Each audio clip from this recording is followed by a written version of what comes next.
Hi there, and welcome to your 2024 Wildwood 42 view. We're just going to start off in the back corner here where you're going to find your power plug-in. Just take note of that metal tab there. It's going to line up with that metal tab on the side.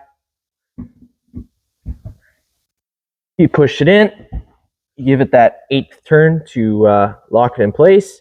And then you got the threaded collar to really lock it down, make sure it's not going to go anywhere.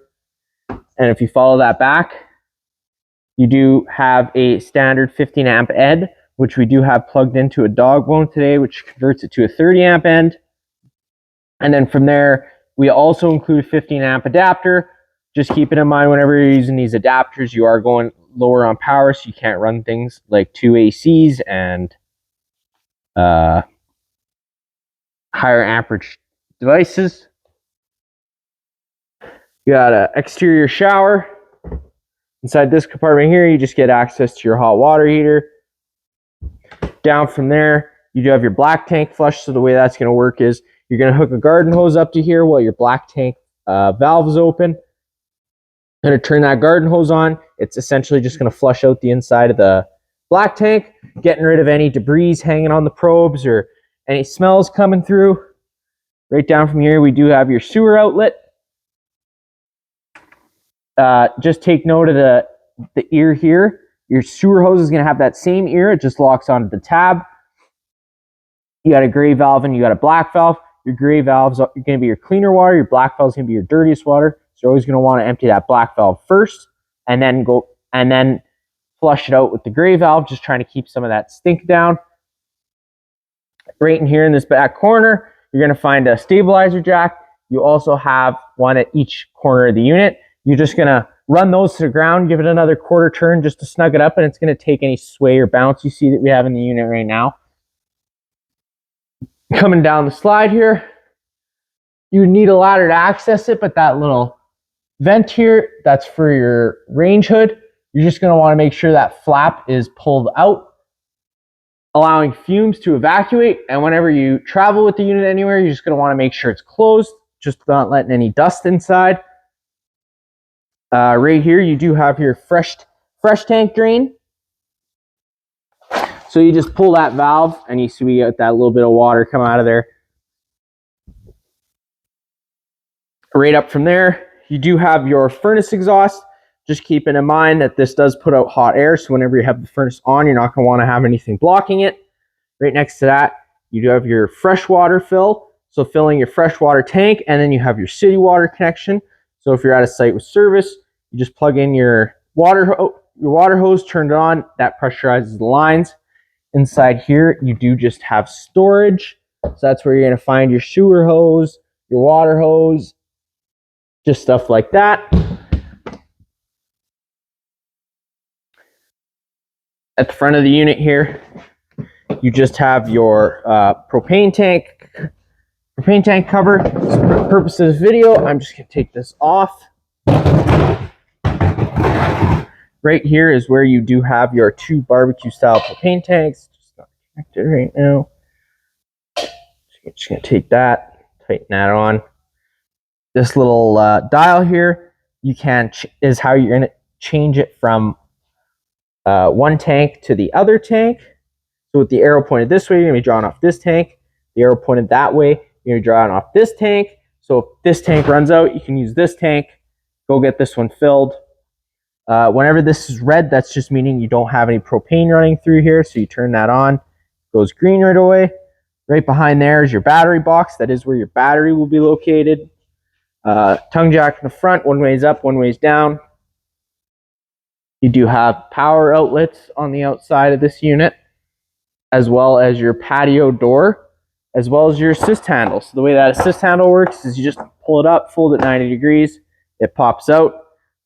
Stairs work the same front and back, just pulling that bottom stair out, flipping the last one over, your stairs are out. Your exterior speakers, as well as a cable satellite outlet.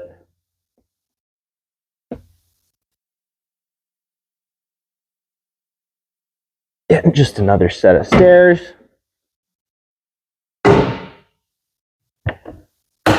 Take a step on inside the unit here. You walk in, you do just have to step over the couch to get to your little control center. So you have your outside speaker. So that switch just turns on the lights on your outside speakers. You got your ceiling light switch. So to turn the ceiling lights on, you got to hit that ceiling light switch and then just tap the dimmer once to turn on the ceiling lights. And then right next to that, it just does a little exterior porch light. Right down from there, you do have your slide out buttons. The way that works, you're just going to hit that slide out button. The one of the two slides is going to start making its way out first, just making sure that you always do a walk around to the unit, making sure that nothing's going to be blocking them from coming out. You're going to know both slide outs are fully extended when you hear the whines of the motor and then the motor cut out. That just means you're fully extended, so you can let go of the button. Now also here, you do have your water pump switch. So if you're running off your fresh water tank, turn that switch on, water pump will turn on, which draws out of your fresh tank. And then you do have a little monitor system here. So you got your battery, which is currently full, or C for charging.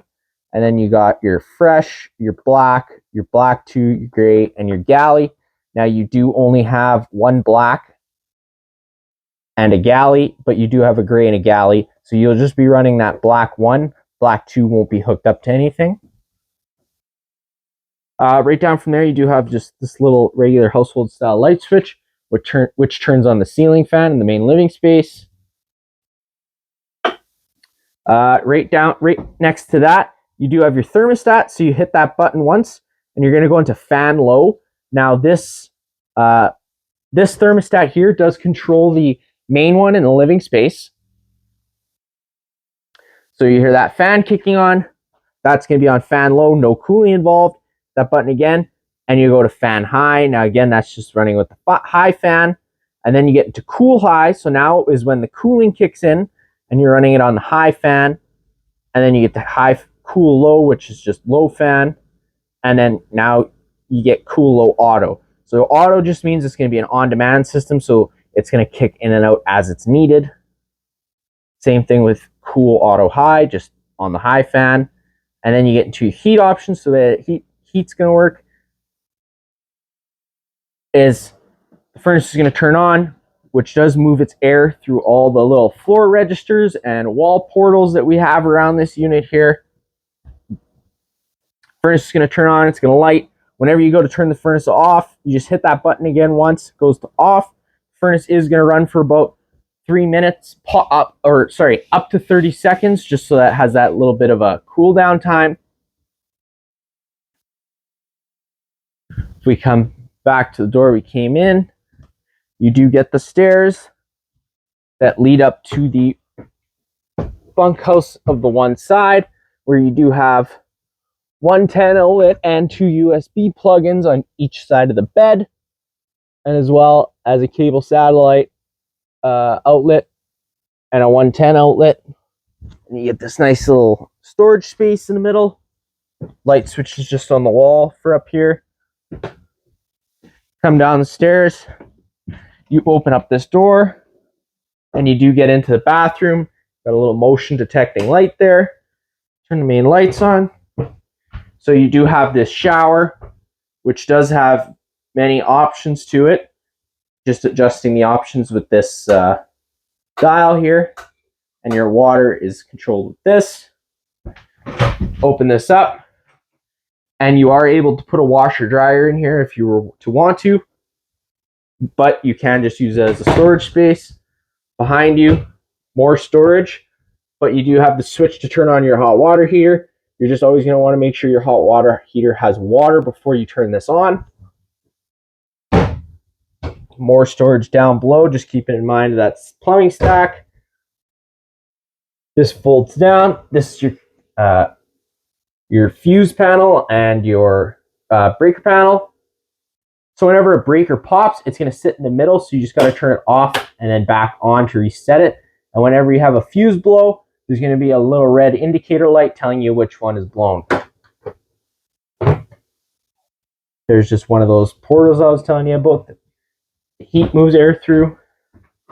You You got storage drawers, sink with hot and cold water, and you do have your main GFI outlet here. So the way this works is if you ever have an outlet that doesn't work, this should be the first thing you do. You got test on the bottom, reset up top. So if you ever have an outlet that doesn't work, just always come and push this top reset button, reset it. It might fix the problem. You got your nice couch here, as well as some storage space for blankets or pillows. Right here is the entertainment center. So you got a stereo, which is just like home. You got your power button, mode, volume up, volume down. You got zone 1 and 2. So zone 1 is going to be interior speakers and zone 2 is going to be exterior speakers. Right below here, you do have your fireplace. The way that works is you got your power button on your far right.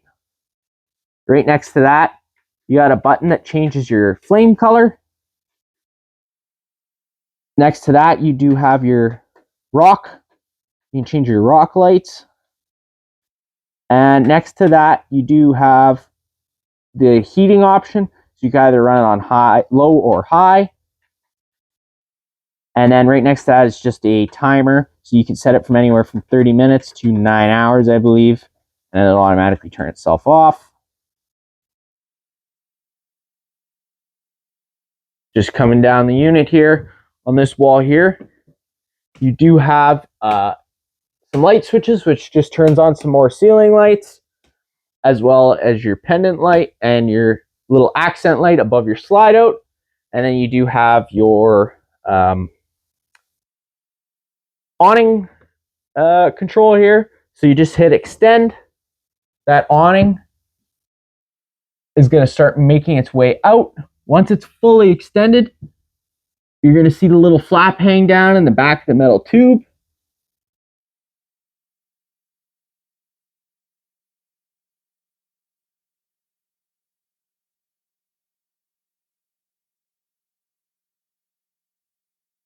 So there you go, you get that little flap hang down. Now you see the back of the metal tube. We'll just go outside. Now, if it ever starts raining, what you could do is you could take any arm, front or rear, grab it in the middle here, pull it down, and it does change the pitch of the awning, bringing it lower, allowing water to then run off. Now, if you do like this pitch better, you can do the same thing to the rear, and it'll allow for more shade. Just always making sure you push these arms back to straight before you ever bring the awning in, so you don't run the risk of bending anything. Now, if you ever come to about 10 to 15 kilometer an hour winds, you are going to want to bring that awning in, because the wind can pick it up and rip it off or bend your arms. Whenever you're bringing it in, just always making sure that the fabric rolls itself the right way up. That way you're not trapping any water inside there, accelerating the growth of mold and mildew.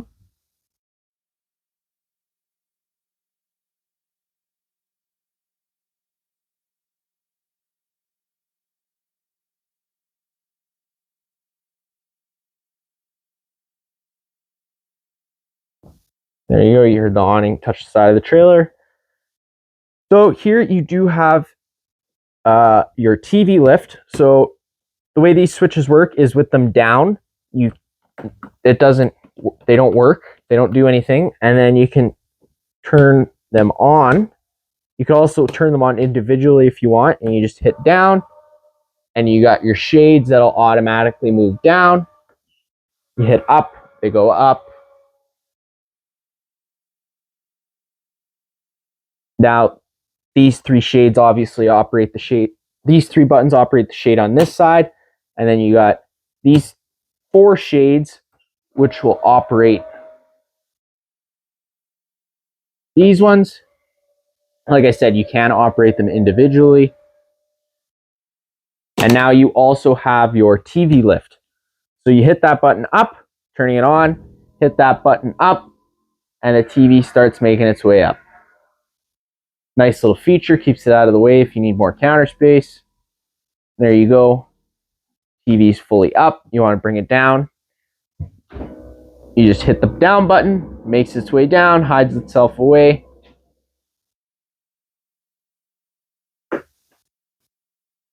In the kitchen area here, you got your microwave. That's just like home. Not much I'm going to show you there.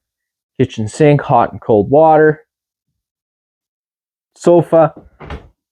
Closet with some storage space as well as a garbage. You do have your insignia oven here. So you hit this on, it's going to turn these blue lights on. If you hit this light, it turns on your oven light. And the way these work is, I just got to go double check to make sure I turn the propane on.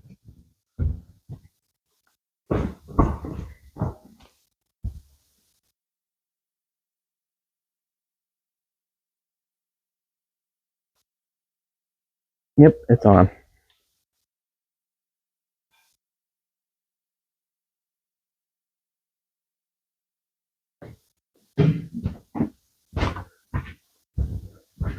So the way these work, kind of like a barbecue at home, you just push it in. That turns on the igniter. It does take a minute to ignite sometimes because you just got to get the propane or the air out of the propane lines. There you go.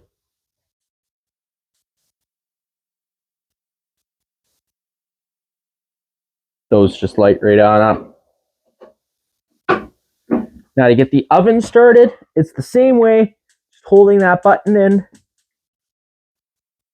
just allowing, sometimes I just turn it on to even a temperature, so that way it's kind of bleeding the air out of the lines.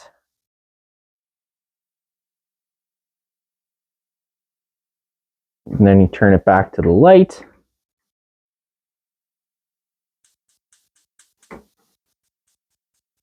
And this will light on up. Closing this up, you do have your residential style fridge. Freezer below.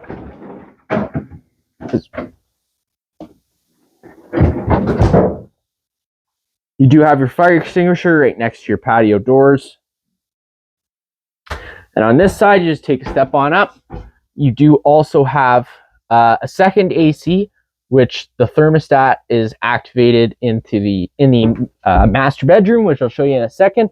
Just with both ACs front and rear, you do have two options with them. You can either have them wide open like this, which is just going to dump its air right into whatever space it's in, or you can close them and it'll move all its air through all the ceiling ducting we have inside here, depending on what you want to do. Take a step on down. You got more covered space in here. You step inside here, you got your light switch right behind your door. There's that second thermostat I told you about. Now this thermostat does have a heat option, but it isn't going to operate the heat. It is only going to operate the upstairs AC unit. And it's going to work the same way as the main one I showed you earlier. Now right here, we do have a new thing they came out with. It's called a Versa bed. So you can either have it up, like you see now, or you can lower it, and it just goes down to like a regular sleeping position bed. I think that's pretty cool myself. Yeah, and then you just hit the up button, it makes its way up. Here we do have just some storage space. Now in here, looks like a regular closet. And you do have this little thing here, this little switch. You do have to turn on to get the fireplace on, because it takes away power from the microwave in the kitchen. This fireplace works the same way as the one in the front that I showed you earlier. Main bed, you just got the outlet and the USB plug-in on the one side. Right above that, you do have a light on each side of the bed. Storage above the bed. More storage here. That's about it for this big unit. If you have any other questions, feel free to give us a call.